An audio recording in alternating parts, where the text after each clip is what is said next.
कि डेवलपर भी सेव होता है, क्लाइंट भी, एंड यूजर भी जो है सेव होता है। अच्छा, ये बार बार सटा का लफ्ज़ यूज़ हो रहा है, थोड़ा सा इसको हमें एक्सप्लेन करेंगे ये कैसे होता है। इसके बारे में बताएं कि ये प्रोजेक्ट कैसे शुरू हुआ, बहरिया-टाउन की तरफ से आपको कैसे ये मिला। ऑफ कोर्स बहरिया-टाउन एक बड़ा ग्रुप है। इसमें ना सबसे बड़ी बात जो मैं अगर आज कहने जा रहा हूँ, इसमें ना हम खुद की अपनी लालच होती है।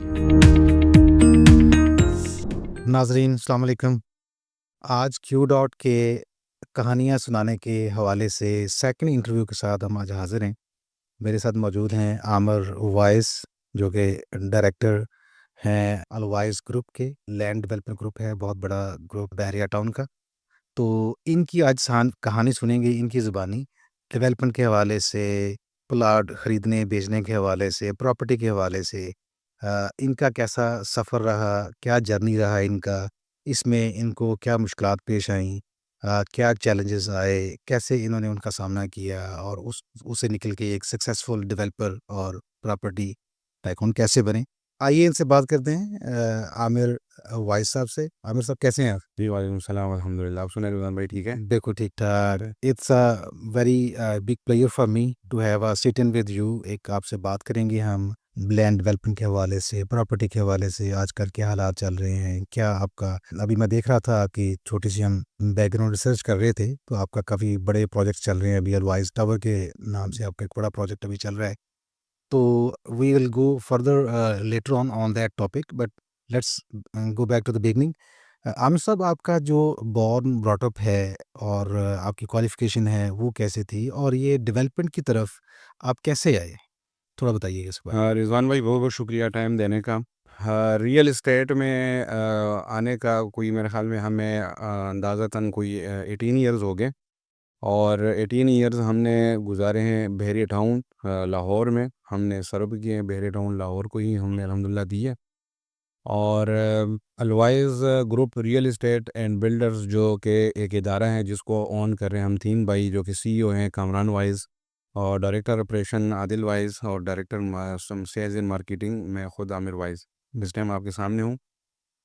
रियल इस्टेट बहरिया टाउन में हमें तो मैं आपको ये बताऊं कि जिस तरीके से उतार चढ़ाव हर बिज़नेस में मैं समझता हूं कि आते रहते हैं, इसी तरह रियल इस्टेट में भी जो है उतार चढ़ाव आते रहते हैं, हर साल, हर 2 साल बाद, हर 3 साल बाद।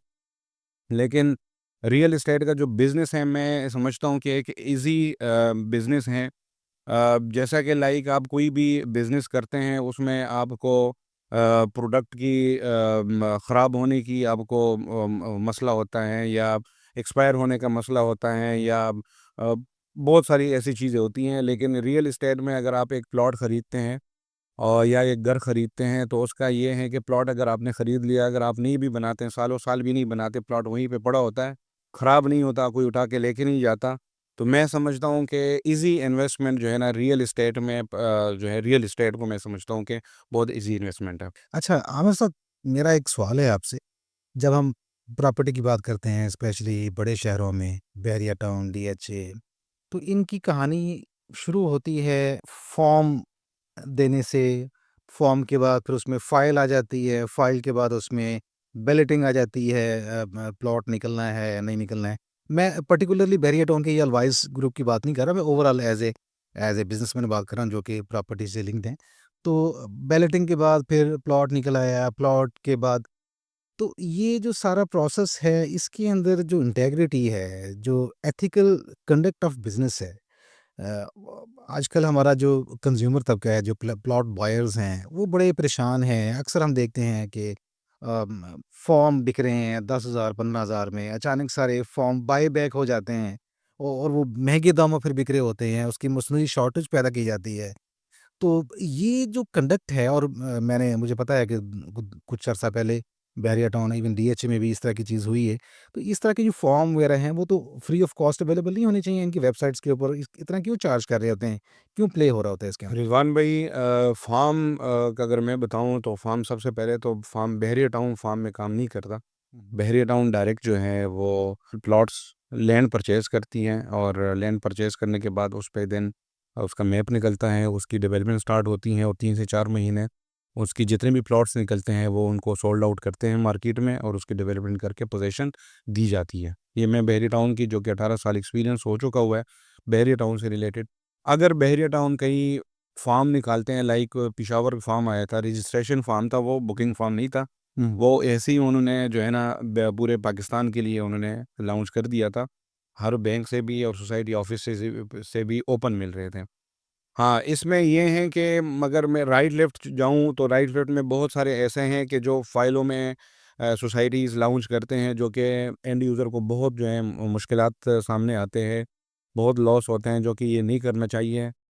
मैं ये समझता हूँ कि कोई भी डेवलपर अगर कोई अपना काम या सोसाइटी लॉन्च करते हैं, तो जितनी उनके पास लैंड होनी चाहिए उतनी लैंड हो और उसी में वो लॉन्च करें और उतने ही प्लॉट लॉन्च करें, चाहे इंस्टॉलमेंट पे करें चाहे फुल पेमेंट पे करें। उसमें ये होता है कि डेवलपर भी सेव होता है और क्लाइंट भी, एंड यूज़र भी जो है सेव होता है। जो कि तरीक़ाकार ये होना चाहिए, ना कि तरीक़ाकार कि आप जो है 200 300 1000 2000 फ़ाइलें आप मार्केट में बेच दें।